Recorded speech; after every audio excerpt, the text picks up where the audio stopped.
एकादशियों में एक श्रेष्ठ अजा एकादशी भाद्रपद मास में कृष्ण पक्ष में मनाई जाती है, जो कृष्ण जन्माष्टमी के तीसरे दिन मनाए जाने के कारण खास महत्व रखती है। व्रतराज ग्रंथ के अनुसार भादो मास की कृष्ण पक्ष की एकादशी तिथि को अजा एकादशी का व्रत रखा जाता है। सभी एकादशियों की तरह यह एकादशी भी भगवान विष्णु को समर्पित है। अजा एकादशी की कथा सुनने से लाभ। सनातन धर्म में अजा एकादशी का विशेष महत्व है। अजा एकादशी के दिन व्रत रखने से कई तरह के दुखों से निजात मिलने के साथ साथ सुख समृद्धि की प्राप्ति होती है। कहते हैं, जो साधक साधिका सच्चे मन से इस एकादशी को व्रत करता है, उसे अश्वमेघ यज्ञ के बराबर फल प्राप्त होता है। आइए जानते हैं इस एकादशी से जुड़ी वास्तविक कथा, जिसे पढ़ने और सुनने मात्र से पापों का नाश होता है और पुण्य ही पुण्य मिलता है।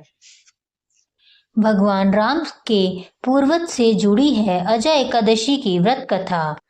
अजा एकादशी व्रत की कथा भगवान राम के पूर्वज इक्ष्वाकु वंश के राजा हरिश्चंद्र से जुड़ी हुई है। राजा हरिश्चंद्र अत्यंत सत्यवादी राजा थे।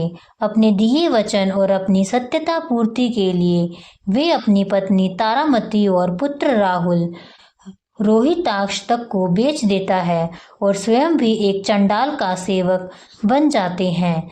राजा हरिश्चंद्र ने गौतम ऋषि के कहने पर अजा एकादशी का व्रत किया था, तब उन्हें कष्टों से मुक्ति मिली थी। आइए विस्तार से जानते हैं यह कथा, जिसे स्वयं भगवान श्री कृष्ण ने युधिष्ठिर सहित अन्य पांडवों को सुनाई थी। अजा एकादशी की संपूर्ण व्रत कथा।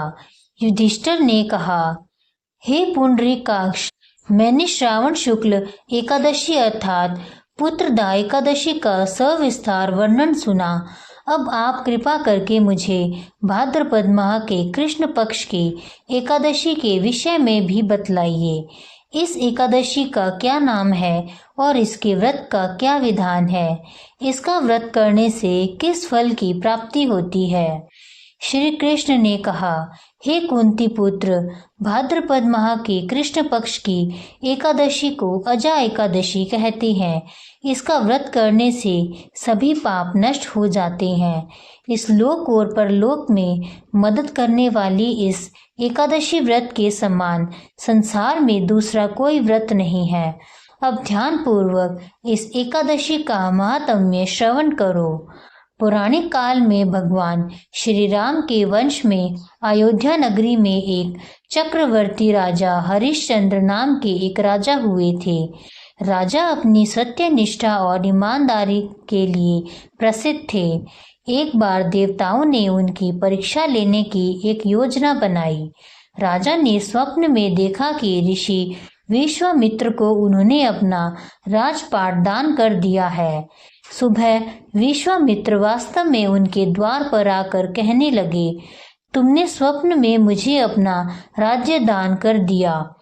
राजा ने सत्यनिष्ठ व्रत का पालन करते हुए संपूर्ण राज्य विश्वामित्र को सौंप दिया।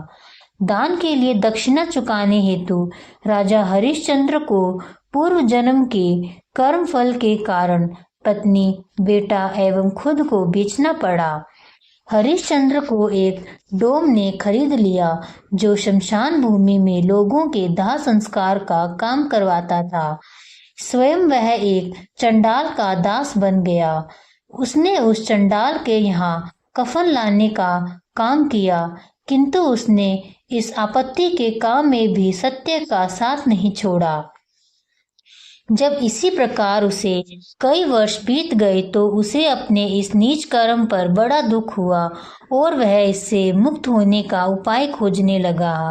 वह सदैव इसी चिंता में रहने लगा कि मैं क्या करूं, किस प्रकार इस नीच कर्म से मुक्ति पाऊं। एक बार की बात है, वह इसी चिंता में बैठा था कि गौतम ऋषि उनके पास पहुंचे। हरिश्चंद्र ने उन्हें प्रणाम किया और अपनी दुख भरी कथा सुनाने लगे।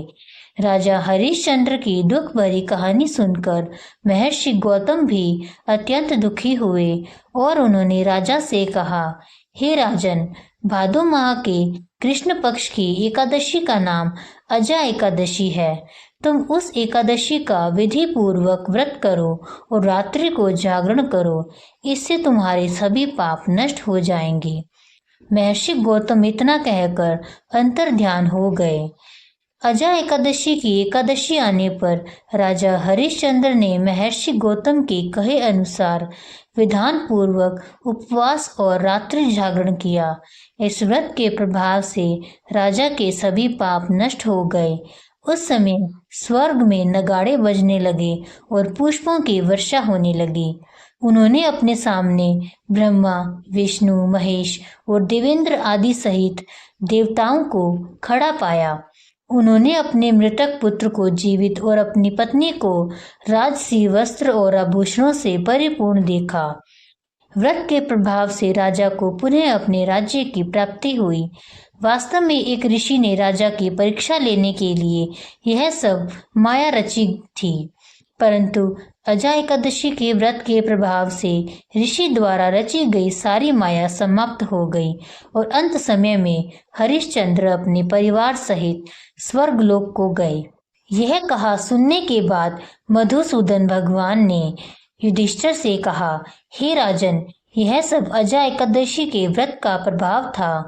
जो मनुष्य इस उपवास को विधि पूर्वक करते हैं और रात्रि जागरण करते हैं, उनके सभी पाप नष्ट हो जाते हैं और अंत में वे स्वर्ग को प्राप्त करते हैं।